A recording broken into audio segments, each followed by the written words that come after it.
guys, welcome back to Mummy Cooks Homemade. As of recording this voiceover, I don't have a name for the bread. I've asked subscribers to name this bread, so it'll be in the title what it is. So this is a pull apart, you'll see during the construction, sweet bread / cake, however you want to do it. It'd be nice buttered, maybe with some dipping chocolate, something like that. So I'm going to have 237 mils of milk here, or 1 cup of milk. I'm going to add 4 tablespoons of butter into this. Come on, Amy, get on with it. I really didn't want to do this, guys. Not because I didn't want to do the recipe, because it's so blooming hot at the minute.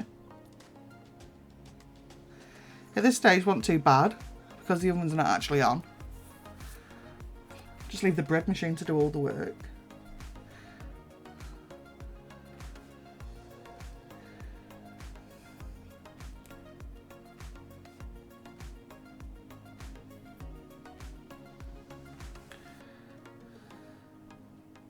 And that's going to be melted. And now there's going to be 3 tablespoons of honey. This will go into the microwave and heat for about, on my microwave, about 1 minute and 10 seconds. You do not want the temperature of this to be, it needs to be between 100 and 110 before you can put the yeast in. Otherwise you'll kill it if it's too hot. So there's 3 tablespoons. Now do that now and pop it into the microwave, giving it time to cool down while I do the rest. Look.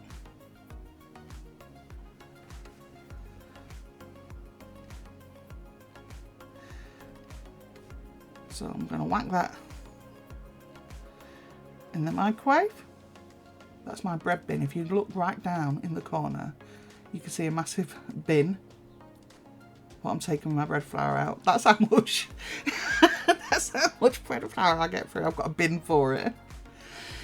So you want strong white bread flour, okay?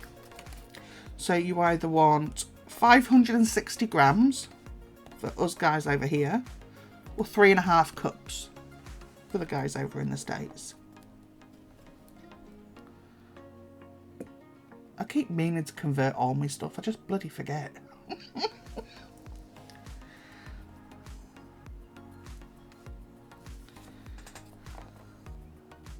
I'm just checking my recipe, because it's part 1 recipe and then part improvised, so this is why I don't have a name for this.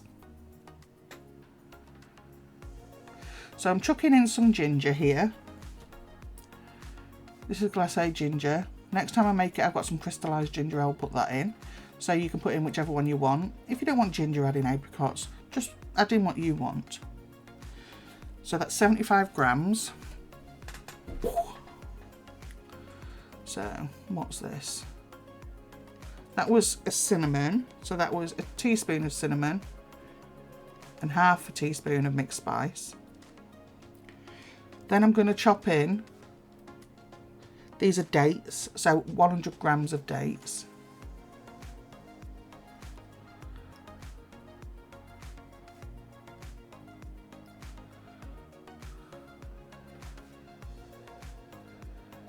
I always snip them in because you never know, you could just get one, and I've had stones in these, so always check. I will chop them down the middle or in 3s.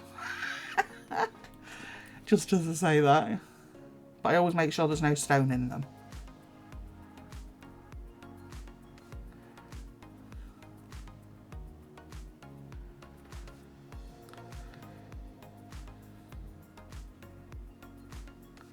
And again, you don't have to use dates, you could use raisins, chopped figs, if you wanted to use figs.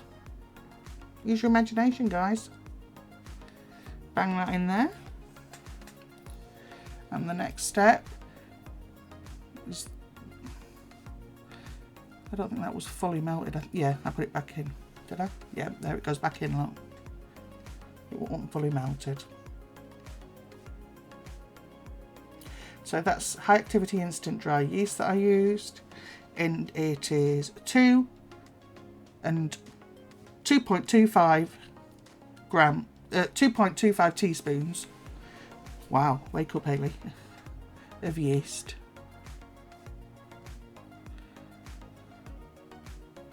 And I'm just going to leave that to the side. See? And it's cut all the bits out. And there it goes in.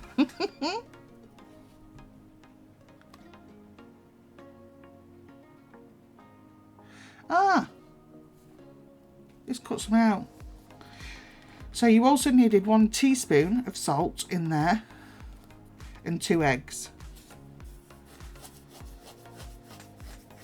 And that's look, you can see I've left it to rise and it's risen. That's a £2 loaf tin. You can use a bundt tin, any tin you like that's going to hold that amount of dough.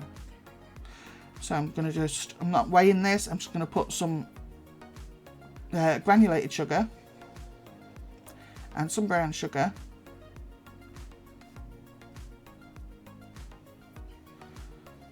If it can come out. That's the problem when you pack it in. It's hard to get it back out. I'm going to mix them 2 sugars with some cinnamon. I think I do. Hang on. Am I wrong? There's a problem with voiceovers. I only did this thing yesterday. Yeah, cinnamon. Oh, I thought I was going to see now. And I'm just sprinkling it in. Probably about half a teaspoon. It's a problem with voiceovers. You forget what you've done. And I only did it yesterday.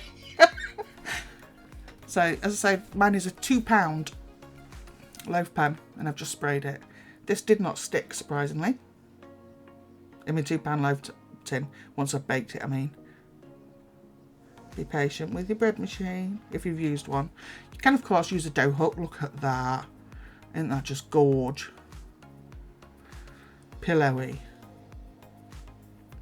You could use a dough hook on a hand thingy, although I wouldn't recommend it really because it'd take you a while. You could knead it by hand for a good 10 minutes if you wanted, or you can use a stand mixer or a bread machine. It's entirely up to you. So I'm not doing anything with that dough once I've pulled it out, except try and think about what I'm going to do. I know what I want to do, it's just I'm improvising, guys, as I go along here. So I'm just showing you the size of that. Believe me, as time goes on, they get a bit bigger. I'm just rolling it in it. All I'm going to do is place them into the tin. For all of that dough, that is all I'm going to do. Work my way down the tin, and then start another row.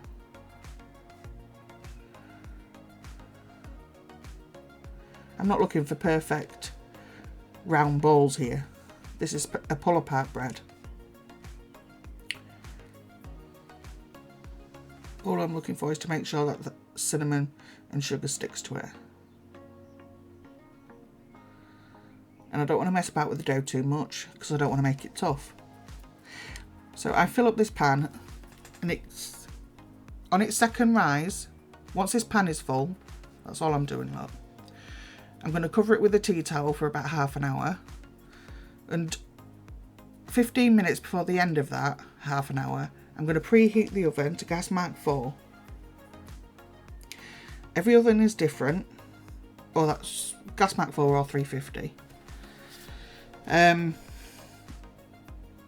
Every oven is different, guys. You might have a fan oven, electric oven, whatever. So just check it for yourself and make sure it is cooked. Mine took 45 minutes, this £2 loaf. And boy, did it rise in that oven. See, they're getting bigger and bigger, the pieces. I am not a patient person, guys. If you want quick, easy recipes, this is the place to be. So, look, you can see now, look. I'm doing the second layer going down the tin. There we are, chucking both in at the same time.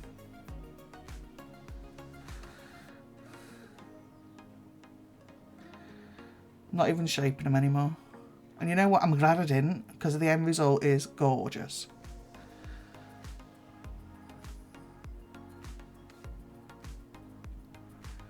So that is what you're looking for. Just something like that. Rough. You just need it to stick together. And it does pull apart in exactly those chunks that you put in. Never mind my taco. That's for the kids for tea. It was in the way. So it has risen up, look, the pan, but you watch when it comes out. And now it's going in for 45 minutes and I've shoved it back in your face so you can see again. But look at that. That outside was so crisp. Crispy and sugary. You can see the bits of ginger in it. A little bit of dates. Underneath it was pillowy. I kid you not. Now I've still got some of this, but the kids have gone to school. It's now Friday, so the kids have gone to school and I plan on having some of this with a coffee in a bit. But just look at that. You can see it's all stuck to itself. There was no syrup added to make sure it did that. I just relied on the sugar that I'd rolled it in and it came out of the tin, no problems. You can see the lines where the pieces have joined together and there's cinnamon in it. And you can see how light that is. It was beautiful. So if you like this recipe, I will put the recipe underneath because it's chopped a bit with the eggs and the salt. But I will put the recipe underneath. Like I said, as of now, it is not named, but it will be by the time it goes up. So you'll probably know the name of it by then. But it's down to the subscribers. So I will name the subscriber in the title of whose name I picked for this loaf. So thanks for watching, guys. Don't forget to comment, like and subscribe. Hit the notification bell and I'll see you next time I upload. Bye bye.